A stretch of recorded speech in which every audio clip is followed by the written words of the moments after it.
My mom passed away. Oh, I see. I'm currently overseas. That's what my husband, who's been away for work, blurted out over the phone upon hearing the news of my mother's sudden passing. Not only was he not planning to return home, but he was also embarking on an overseas trip.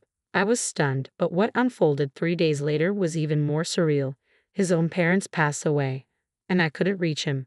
The grim reality of being unable to attend his parents' funeral due to his decisions would soon haunt him. I'm Nancy, a 54-year-old homemaker. Our son, 20, recently moved out, leaving just Thomas and me at home. Our relationship started through a matchmaking effort by my late father and his longtime friend. They thought it fitting since we were both working at the same company and seemed compatible. It felt almost like an arranged meeting. We discovered shared interests in music and travel and quickly grew close. With our parents' encouragement, we married swiftly, blessed with a child, and enjoyed a harmonious married life. When our child turned 10, my father passed away after battling illness. Aside from that, our lives were relatively peaceful.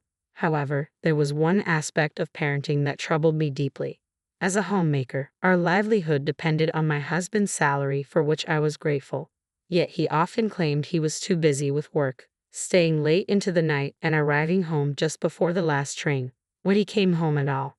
Some nights, a brief text saying, "I'll stay at the company tonight," was all I received.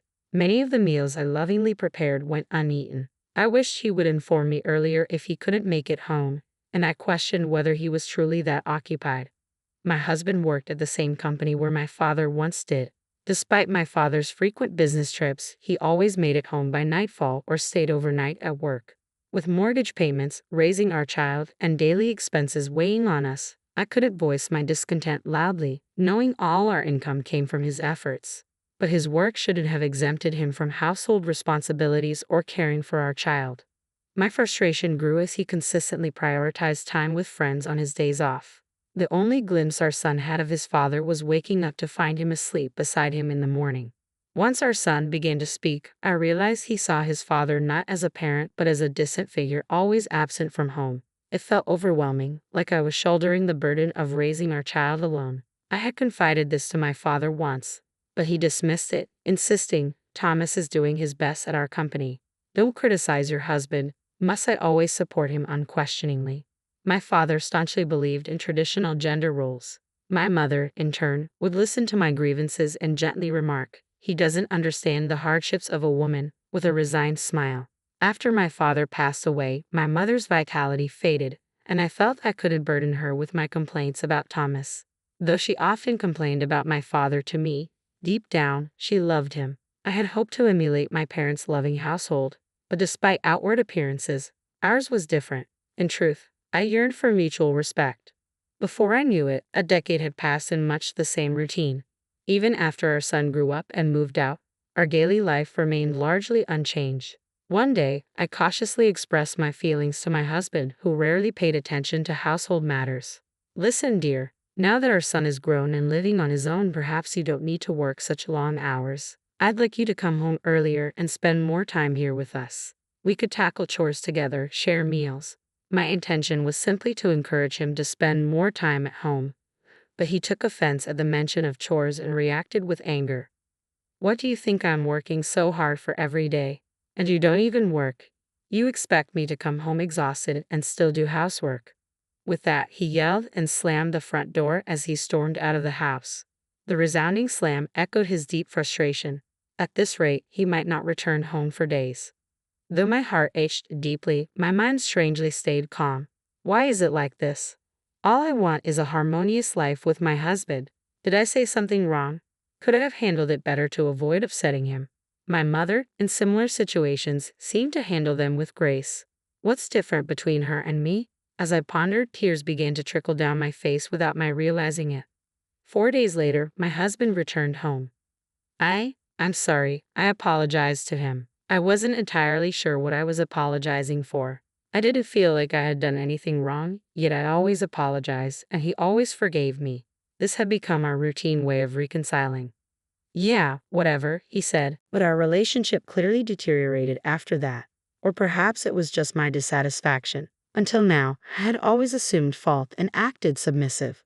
But this time, I couldn't feel that way anymore. I found I couldn't respect my husband. About a month later, while things remained strained between us, he dropped a bombshell. I've been transferred to Alaska. I'll be moving alone. My husband, who had grown increasingly distant, suddenly disclosed this news. Alaska, it's so far away. It feels like our hearts are already that far apart. All right, understood. Please take care. That's all I could manage to say. He packed his bags and departed for Alaska. In no time, I found myself alone in our once bustling home. It felt surreal that not long ago we were a family of 3 here. We had been married for nearly 30 years. I had soldiered on for our child's sake, but now that child was gone. Lately, it seemed divorces later in life weren't so uncommon. I wonder if we'll end up like one of those statistics. Just as I pondered this, my smartphone rang. It was my mother calling. Perhaps I could seek her advice on this matter. Perfect timing, I muttered as I picked up the phone. Hello, I'm Dr. Johnson from Chicago General Hospital. Am I speaking with the daughter of the phone's owner? A sinking feeling washed over me. Yes, I'm her daughter. Is something wrong with my mom at the hospital? Please stay calm. Your mother passed away recently due to acute heart failure. We need you to come to the hospital right away. Everything went black before my eyes. My mom is gone. Could there be some mistake? Just last week, she sounded perfectly fine on the phone. Hello? Are you still there? Hello? I'm sorry. I'm just in shock and confused. That's understandable. My condolences for your loss. I'll be there as soon as possible. Please tell me the address. I rushed to the hospital. At the reception desk, I provided my name and was directed to her room. Upon seeing her lifeless form, there was no doubt it was my mother. Facing the reality, the weight of her absence settled in. Until I arrived at the hospital, part of me hoped it was a mistake, that maybe my mom had just misplaced her phone, and someone else had a heart issue. It all feels so sudden. I hadn't even had the chance to thank her properly for raising me. Could you give us some time alone? I asked, and the nurse kindly left the room. That's when I finally let myself break down and cry. After gathering myself, I began to make arrangements for the funeral. Let's see. First, I need to reach out to the relatives and make arrangements. And I should also inform Thomas. I dialed my husband Thomas's number. He answered with a distant tone, and as I explained the situation, he simply replied, I see. Not just I see. The funeral is happening soon. I need you here. He informed me he was about to embark on an overseas trip with colleagues, a statement that inadvertently drew a sharp response from me. He defended himself, citing his constant work and asserting the right to take time off. Deciding not to argue further, knowing it would lead to, who do you think provides for us? I contacted our son, and together we organized the funeral. Seeing I was struggling, our son offered to stay with me for a while, taking a break from college to lend support. As soon as the funeral concluded and I hoped for a moment of respite, a call came from my husband's brother. Tragically, my in-laws had been involved in a fatal car accident. Despite the successive family tragedies, I still couldn't reach my husband. Modern smartphones usually work overseas, but I can't get through to Dad, my son remarked. Depending on the country or his phone settings, he might not be able to receive calls. Deciding to try email instead, I wrote, he'll surely get in touch once he returns from his trip. A week passed with no reply. When my son checked with his office, they confirmed he was on paid leave but due back in 3 days. What country is he in? Has he not seen my emails?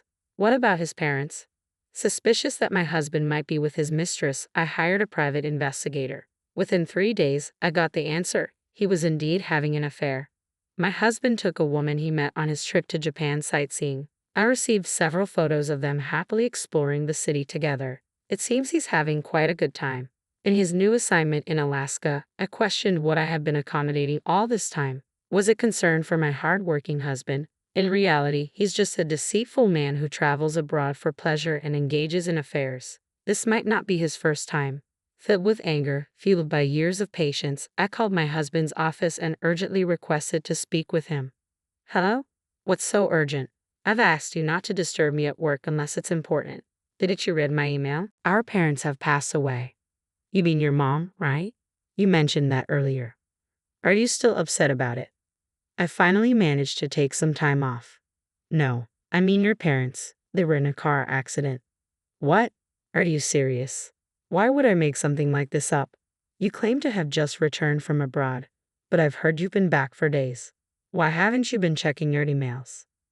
My husband seemed speechless, struggling to accept the sudden reality confronting him. Hello? Are you there? Yeah. His voice trembled.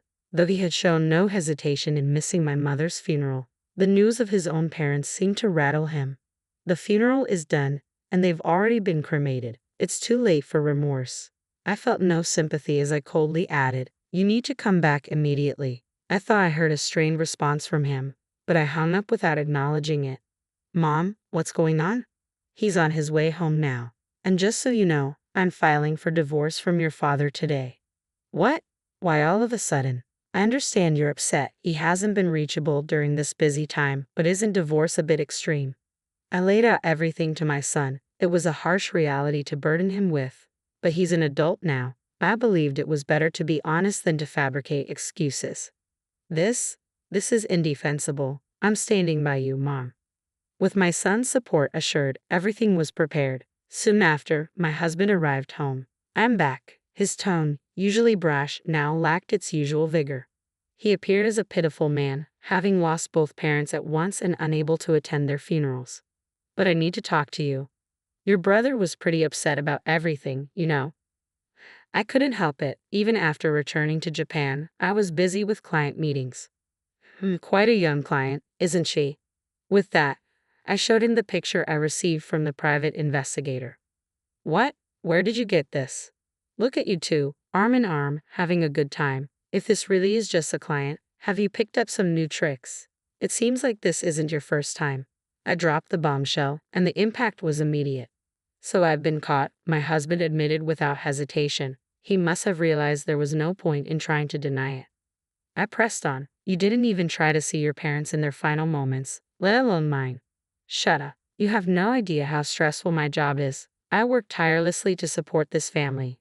And yes, even you, who does nothing, aren't blameless." My husband showed no remorse, only defensiveness.